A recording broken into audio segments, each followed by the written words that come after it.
লোকসভা নির্বাচনের ফলাফল রয়েছে চলতি মাসের আগামী 4 তারিখ। তার আগেই অর্থাৎ সামাজিক মাধ্যমে তৃণমূল নেতার বিতর্কিত মন্তব্য গোষ্ঠীকন্দল প্রকাশ্যে। আসানসোল পৌর নিগমের 16 নম্বর ওয়ার্ডের কাউন্সিলর মুনমুন মুখার্জির বিরুদ্ধে বিতর্কিত মন্তব্য কুলটি ব্লক তৃণমূল কংগ্রেসের সম্পাদক মনতোষ মুখার্জি সামাজিক মাধ্যমে বক্তব্য রাখেন যে এলাকায় কয়লা সহ অবৈধ ব্যবসায় মদত রয়েছে কাউন্সিলরে। তিনি বলেন, এলাকায় অবৈধ ব্যবসা চলছে, তা কাউন্সিলরকে বাদ দিয়ে হয় না। সাথে বিজেপির সাথে গোপন আঘাত রয়েছে বলেও বলেন। দীর্ঘদিন ধরে 16 নম্বর ওয়ার্ডে রাজনীতি করেছি। দল এইবার আমাকে যেখানে যতটুকু কাজ দিয়েছে নিষ্ঠার সাথে করেছি এবং কাউন্টিং এর দিন পর্যন্ত যা বলবে তাই করব। 16 নম্বর ওয়ার্ডে আমাকে কাউন্সিলরের কথা মতো বাদ দেওয়া হয়েছে। 5 তারিখ থেকে 16 নম্বর ওয়ার্ড কাউন্সিলর লাইভে বলছি, খুকু ঘোষ, কানাই দাস কয়লা সিন্ডিকেট পুলিশের কাছ থেকে যত টাকা পায়, যদি 16 নম্বর ওয়ার্ডে তৃণমূল কংগ্রেস হারে, সেই টাকা থেকে তৃণমূল কংগ্রেসের কাউন্সিলর মুনমুন মুখার্জিকে বাদ দিতে হবে। রাজেশ সাউ, মহেশ সাউ, গয়নার লোহা থেকে যত টাকা মাসোহারা পায় কাউন্সিলর, সেটা বাদ দিতে হবে। এলাকায় যারা ঠিকাদারের কাজ করেছে, যারা 16 নম্বর ওয়ার্ডে কর্পোরেশনের ঠিকাদারের কাজ করেছে, তাদের মুখের কথা, যত পার্সেন্ট টাকা কাউন্সিলরকে তারা দিয়েছে, সেই টাকা কাউন্সিলরকে ফিরিয়ে দিতে হবে। 5 তারিখে 16 নম্বর ওয়ার্ডের রেজাল্ট বার হলে মাননীয় কার্তিক চন্দ্র ভূমি মহাশয়, আপনি যে মাসোহারাটা কাউন্সিলরকে দেন বন্ধ করতে হবে। সমস্ত ইলিগেল টাকা, লোহা মাফিয়া, নাম বললাম, আবার বলছি নামগুলো, ভালো করে শুনুন নামগুলো, পরিষ্কার ভাষায় বলছি, গয়না, মহেশ সাউ, রাজেশ সাউ থেকে আরম্ভ করে কানাই দাস, খুকু ঘোষ থেকে আরম্ভ করে কয়লা চলছে এখানে। যতগুলো খাদানের পয়সা কাউন্সিলর যত টাকা দেয়, যারা তৃণমূল এলাকায় গরু পাচার, লোহা পাচার, কয়লা পাচার, মেয়ে পাচার, ড্রাগস পাচার করে যে সকল তৃণমূল কর্মীরা নেতা কাউন্সিলর আর যারা গোপন ভোট, তো বললাম 4 তারিখে পরিষ্কার হয়ে যাবে। আবার বলছি, সমস্ত ইলিগেল পয়সা 16 নম্বর ওয়ার্ড কাউন্সিলর নেয়, সমস্ত কিছু তিনি দেখাশোনা করেছেন, পুরনো তৃণমূল কংগ্রেসদের অসম্মান করেছেন। আমার কাছে যা রাখা আছে আপনার উলঙ্গ হয়ে যাবেন। বিজেপির সাথে, সিপিএম এর সাথে গোপন আঘাত করে 16 নম্বর ওয়ার্ড কাউন্সিলর তোলাবাজের এলাকায় পরিণত করেছে। কন্ট্রাক্টরদের কাছে টাকা, ফ্যাক্টরিতে টাকা, লোহার টাকা, গরুর টাকা।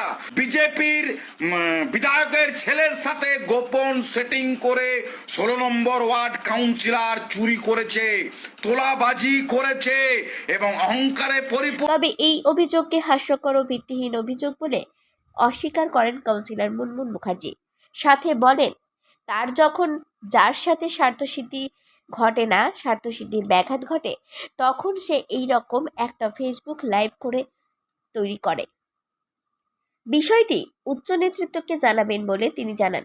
আমার সম্মানহানি করছেন, এই বিষয়ে অভিযোগ করে কুলটি থানায় জানানো হয়েছে, সাথে সাইবার থানাতেও অভিযোগ জানাবো। এটা একটা হাস্যকর অভিযোগ। প্রথম কথা বলি যে অভিযোগটি একেবারে ভিত্তিহীন। আর দ্বিতীয় কথা হচ্ছে যে হাস্যকর এই কারণে বললাম যে এত বড়, ওর কথা অনুযায়ী যদি আমি চলি, একটা সিন্ডিকেট চলে বা কয়লার বিভিন্ন ব্যবসা চলছে, সেখানে কাউন্সিলর একটা চুনোপুটি মাত্র। কাউন্সিলরের সেই ক্ষমতাই থাকে না যে সে এত বড় একটা ব্যবসা সে ডিল করবে। তো অভিযোগও ভিত্তিহীন এবং যে অভিযোগটা করছে সেটা অত্যন্ত হাস্যকর। আমরা দলের বিভিন্ন স্তরে এইটা জানিয়েছি, দল নিশ্চয়ই সেই ব্যবস্থা নেবে। আর আমি দুটো কথা বলতে চাই অভিযোগকারীর সম্পর্কে। তার কিছু প্রিভিয়াস ট্র্যাক রেকর্ড আমি জানাতে চাই আপনাদের মাধ্যম দিয়ে, যে আমাদের এখানকার মানুষ ম্যাক্সিমাম জনই 90% মানুষই জানে যে তার নেচারটা কী। তার মেন্টালও ডিফেক্ট আছে এবং সে বিভিন্ন সময় তার স্বার্থ সিদ্ধিতে যখন ব্যাঘাত ঘটে, সে বিভিন্ন জায়গায় এইভাবে আঘাত করতে থাকে এবং তার আঘাত করার এই একটা অস্ত্র হচ্ছে সোশ্যাল মিডিয়া। সে সোশ্যাল মিডিয়ায় ফেসবুক লাইভ করে নিজেকে হিরো ভাবতে থাকে এবং সেই নিজেকে হিরো ভেবে সে বিভিন্ন রকম মন্তব্য, যার কোনো ভিত্তি থাকে না, সে বিভিন্ন জনের মাধ্যমে করতে থাকে। এই বিষয়ে বিজেপি নেতা টিঙ্কু বড়ভা বলেন, তৃণমূলের গোষ্ঠীকন্দল প্রকাশ্যে, কারণ 16 নম্বর ওয়ার্ড থেকে আমরা জয় পাচ্ছি। তার ভয়ে কাউন্সিলর ও তার সঙ্গী সাথীরা নিজেরা একে অপরের প্রতি অভিযোগ করে দেখাতে চাইছে, আমি হারাইনি, ও হারিয়েছে।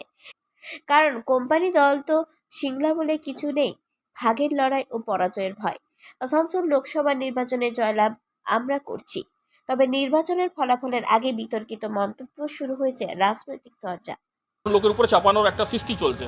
আর টিএমসি কাউন্সিলর তার 16 নম্বর ওয়ার্ডে কী কী হচ্ছে তিনি কাউন্সিলরই জবাব দেবেন। ওনার দলের লোক যদি আরোপগুলো এগুলো লাগাচ্ছে, কয়লা গরু যা কিছু, কাউন্সিলর রাজ্য নেতৃত্বকে বলুক আর টিএমসি নিজের শক্তি দেখাক। লেকিন আমার মনে হয় না কি টিএমসি এই ধরনের কোনো কাজ করবে, কেন টিএমসি তো কোম্পানি দল, সে কোনো শৃঙ্খলার কোনো সংগঠনই নেই। এদের যেখানে ভাগ পাচ্ছে না, লুটে খাও লুটে চলো। পশ্চিমবাংলা মানুষ ভারতীয় জনতা পার্টিকে এই জন্যই বাংলাতে আনতে চাইছে, যাতে পশ্চিমবাংলাতে এই সব ধরনের দুর্নীতিগ্রস্ত কাণ্ডগুলো থেকে মুক্তি চায়। কুলটি থেকে বান্টি খানের রিপোর্ট, 99 নিউজ বাংলা।